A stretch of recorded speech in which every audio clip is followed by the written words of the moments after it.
Livro Os Mensageiros. Médium Francisco Cândido Xavier. Espírito André Luiz. Capítulo 9. Ouvindo impressões. Deixando Celino em conversação mais íntima com Otávio, fui levado por Vicente a outro ângulo da sala. Muitos grupos se mantinham em palestra interessante e educativa, observando eu que quase todos comentavam as derrotas sofridas na terra. Fiz quanto pude, exclamava uma velhinha simpática para duas companheiras que a escutavam atentamente. No entanto, os laços de família são muito fortes, algo que se fazia ouvir sempre, com voz muito alta em meu espírito, compelindo-me ao desempenho da tarefa. Mas e o marido? Amâncio nunca se conformou. Se os enfermos me procuravam no receituário comum, agravava-se-lhe a neurastenia, e os companheiros de doutrina me convidavam aos estudos evangélicos, revoltava-se ciumento. Que pensam vocês? Chegava a mobilizar minhas filhas contra mim. Como seria possível, em tais circunstâncias, atender obrigações mediúnicas? Todavia, ponderou uma das senhoras, que parecia mais segura de si, sempre temos recursos e pretextos para fugir às culpas. Encaremos nossos problemas com realismo. Há de convir que, com o socorro da boa vontade, sempre lhe ficariam alguns minutos da semana e algumas pequenas oportunidades para fazer o bem. Talvez pudesse conquistar o entendimento do esposo e a colaboração afetuosa das filhas, se trabalhasse em silêncio, mostrando sincera disposição para o sacrifício. Nossos atos, Mariana, são muito mais contagiosos que as nossas palavras. Sim, respondeu a interlocutora, emitindo voz diferente. Concordo com a observação. Em verdade, nunca pude sofrer a incompreensão dos meus sem reclamar. Para trabalharmos com eficiência, tornou a companheira sensata, é preciso saber calar antes de tudo. Teríamos atendido perfeitamente aos nossos deveres se tivéssemos usado todas as receitas de obediência e otimismo que fornecemos aos outros? Aconselhar é sempre útil, mas aconselhar excessivamente pode traduzir esquecimentos de nossas obrigações. Assim digo, porque meu caso, a bem dizer, é muito semelhante ao seu. Fomos ao círculo carnal para construir com Jesus, mas caímos na tolice de acreditar que andávamos pela terra para discutir os nossos caprichos. Não executei minha tarefa mediúnica em virtude da irritação que me dominou, dada a indiferença dos meus familiares pelos serviços espirituais. Nossos instrutores aqui muito me recomendaram antes que para bem ensinar é necessário exemplificar melhor. Entretanto, por minha desventura, tudo esqueci no trabalho temporário da terra. Se meu marido fazia ponderações, eu criava refutações. Não suportava qualquer parecer contrário ao meu ponto de vista.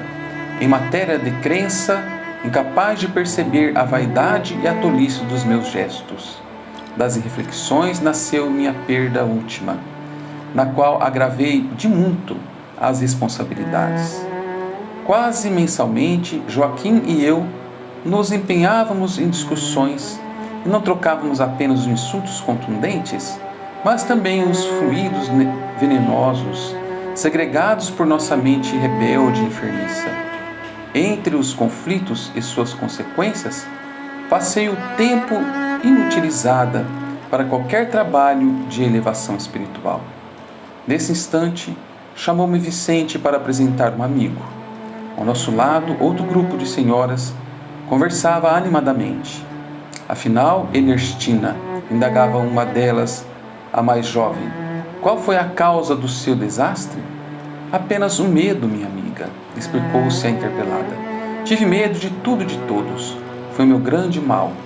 Mas como tudo isso impressiona, você foi muitíssimo preparada. Recordo-me ainda das nossas lições em conjunto. As instrutoras do esclarecimento confiavam extraordinariamente no seu concurso. Seu aproveitamento era um padrão para nós outras. Sim, minha querida Benita, suas reminiscências fazem-me sentir com mais clareza a extensão da minha banrocata pessoal. Entretanto, não devo fugir à realidade. Fui a culpada de tudo. Preparei-me o bastante para resgatar antigos débitos e efetuar edificações novas. Contudo, não vigiei como se impunha.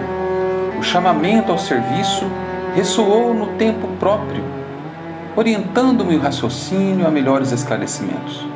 Nossos instrutores me proporcionavam os mais santos incentivos, mas desconfiei dos homens, dos desencarnados e até de mim mesma.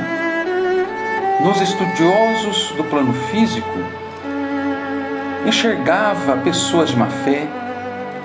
Nos irmãos invisíveis, presumia encontrar apenas galiofeiros fantasiados de orientadores, e em mim mesma receava as tendências nocivas. Muitos amigos tinham-me em conta de virtuosa, pelo rigorismo das minhas exigências. Todavia, no fundo, eu não passava de enferma voluntária, carregada de aflições inúteis. Foi uma grande infantilidade da sua parte, retrucou a outra. Você olvidou que na esfera carnal o maior interesse da alma é a realização de algo útil para o bem de todos, com vistas ao infinito e à eternidade. Nesse mister, é indispensável contar com o assédio de todos os elementos contrários. Ironias da ignorância, ataques da insensatez, sugestões inferiores da nossa própria animalidade surgirão com certeza no caminho de todo trabalhador fiel. São circunstâncias lógicas e fatais do serviço, porque não vamos ao mundo físico para descanso injustificável, mas para lutar pela nossa melhoria, a despeito de todo impedimento fortuito. Compreendo agora, disse a outra. Todavia o receio das mistificações prejudicou-me a bela oportunidade. Minha amiga, tornou a interlocutora, é tarde para lamentar. Tanto tememos as mistificações que acabamos por mistificar os serviços do Cristo. Eu ouvi a palestra com interesse crescente, mas o companheiro levou-me adiante para novas apresentações. Atendia a esses agradáveis deveres da sociedade de nosso lar, mas para não perder ensejo de instruir-me, continuava atento às conversações em torno. Alguns cavalheiros mantinham discreta permuta de pareceres.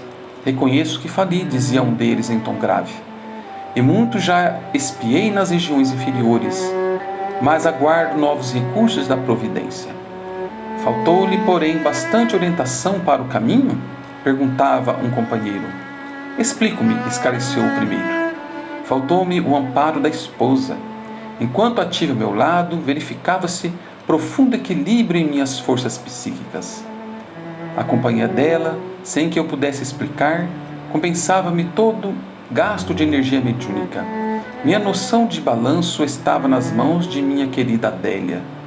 Esqueci-me, porém, de que o bom servo deve estar preparado para o serviço do Senhor em qualquer circunstância. Não aprendi a ciência da conformação e nem me resignei a percorrer sozinho as estradas humanas. Quando me senti sem a dedicada companheira, arrebatada pela morte, amedrontei-me por sentir-me em desequilíbrio e erradamente procurei substituí-la e fui acidentado.